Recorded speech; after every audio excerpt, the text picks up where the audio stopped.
Hello කොල්ලනේ නහුතටම කෙල්විලා හැදි ගෑවිලා ගේපු දවසක් බලමු. ඒ ගැන කතා කරන්න ගොඩක් නෑ. ඉතින් මාරම වාසනාවක් තමයි තියෙන්නේ මට. ඉතින් මේ යන්නේ ගාල්ලේ උඩුගම ඩිලාන් මෝටර්ස් එකට. ඔයාලා හැමෝම දන්න තැනක්. ඉතින් මේ පැත්තේ ඉන්න කට්ටිය නම් ඒ ගැන දන්නවා. මේ පැත්තට තමයි යන්නේ බඩු ගේන්න. ඉතින් කියන්න අමතකුණා කතාව බයික් එක තියෙන්නේ අපේ ගෙදර නෙමෙයි වෙන ගෙදරක. දැන් ඔය මම බයික් එක තියෙන ගෙදරට තමයි ආවේ බයික් එක ගන්න. ඉතින් කියන්න ඕන මම අද තනියම නෙමෙයි යන්නේ. තව යාළුවෙක් කෙනෙක් ගියා. ඉතින් එයාගේ ගෙදරටත් ගිහිල්ලා එයාවත් එක්කගෙන ඕන යන්න. තනියෙන් යන්න කම්මැලි නිසා මම උටත් කතා කරා. කොහොම හරි මාර වාසනාවක් කියන්නේ එයාලා ගෙදරට යනකොටත් හොඳට නාගෙන තමයි ගියේ. ඊට පස්සේ වැස්ස පායනකම් ඉඳලා අපි ගමන යන්න පිටත් වුණා. මගදී යනකොට ආයිමත් වැස්සක් සෙට් වුණා. ඔය හරිදි ලොකුවට වහින්නේ නැහැ. පොදක් තමයි පටන් ගත්තේ මුලින්ම අපි වෙනකට දාලා නවත්ත ගත්තා. අපි වැස්සක් පටන් ගත්තා.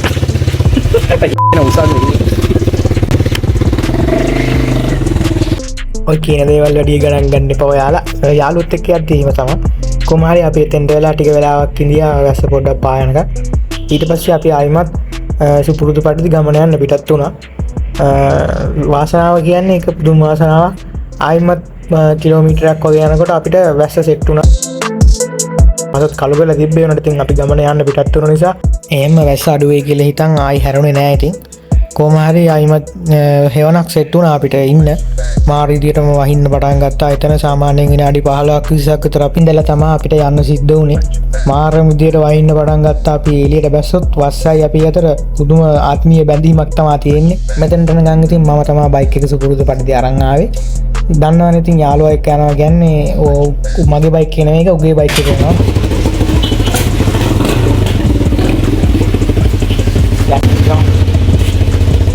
පරිසරින් හොනේ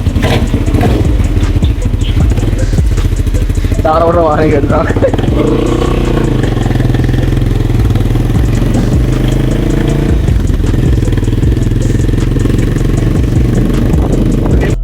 එතන හැවණේ ඉඳලා ආයිමත් මග හරියට යනකොට ආයිමත් ලාවට වැස්ස පටන් ගත්තා. ඉතින් කමන්නේ වැස්ස දෙන්න කියලා අපි දෙන්න ඉතින් ආයිමත් ගමන යන්න පිටත් වුණා ආයිමත්.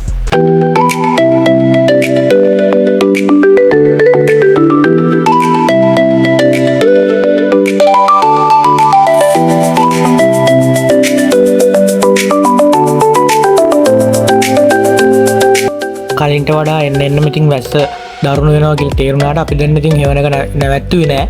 ඒ හේතුව ඉතින් අපිට යන්න පරක් වෙනවා. ගිහිලා ආයිමත් එන්නත් ඕන. කිලෝමීටර් 30 ගාණක් විතර වගේ තියෙනවා අපේ ගෙදර ඉඳන්. ඒක නිසා ඉතින් ගමන නැවැත්තුවේ නෑ.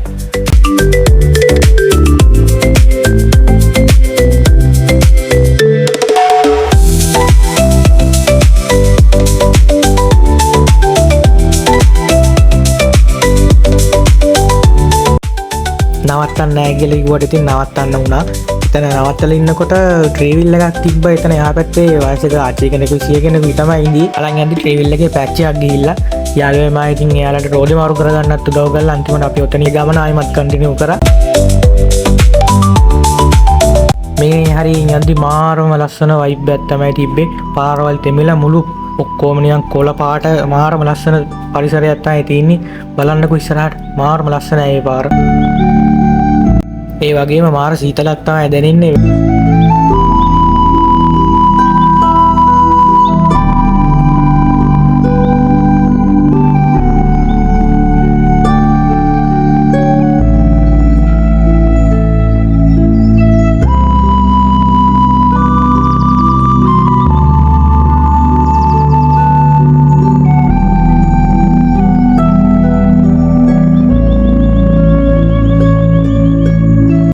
ඉතින් අපිට එන අතරමඟතෝදී පොඩි දියැලක් වගේ තන සෙට් වුණා. අපි එතන පොඩ්ඩක් නවත්තලා පොඩි වෙලාවක් ඉඳලා ගල්ලා තමයි ආවේ.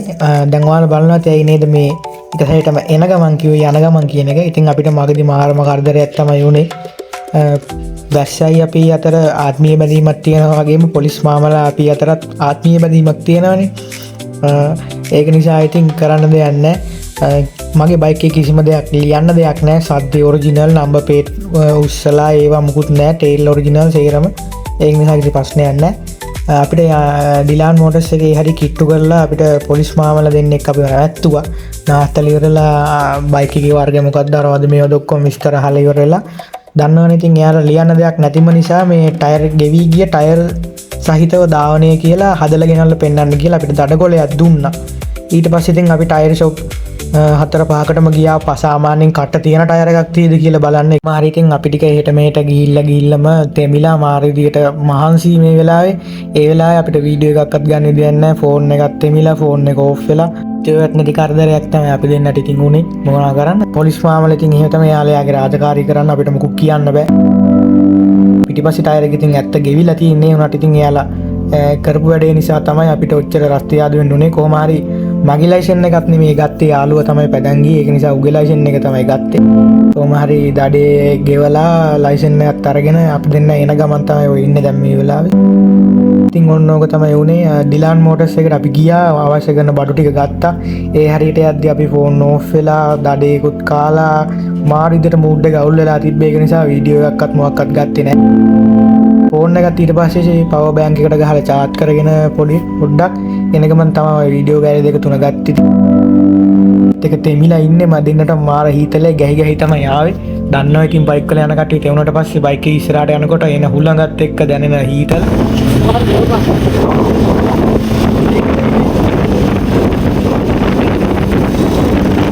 මේ වගේ වාහනයක පස්සෙන් යනකොට දැන්න සනීපෙතින් බයික් වල යන කොල්ලෝ කෙල්ලෝ ටික තමයි දන්නේ. ඔය පේනවනේ පාරේ තියෙන මඩ දූවිලි වැලි වතුර සේරන විදිහින් අපේ ඇඟේ තමයි. කොහොම හරි අපි ටික ටික ගෙවල් කිට්ටුවට ආවා. අපායට යන්න කතා කරත් හායමන් කියන මේ වගේ යාළුවෙක් ඉතින් අපි හැමෝටම ලැබෙන්න. එහෙනම් කොල්ලනේ අදට ගිහින් එන්නම් ඊළඟ වීඩියෝ එකෙන් හම්බෙමු. ලයික් එකක් කමෙන්ට් එකක් ෆලෝ පාරක් දාලා සෙට් වෙලා ඉන්න ගිහින් එන්නම් හැමෝටම බයි බයි.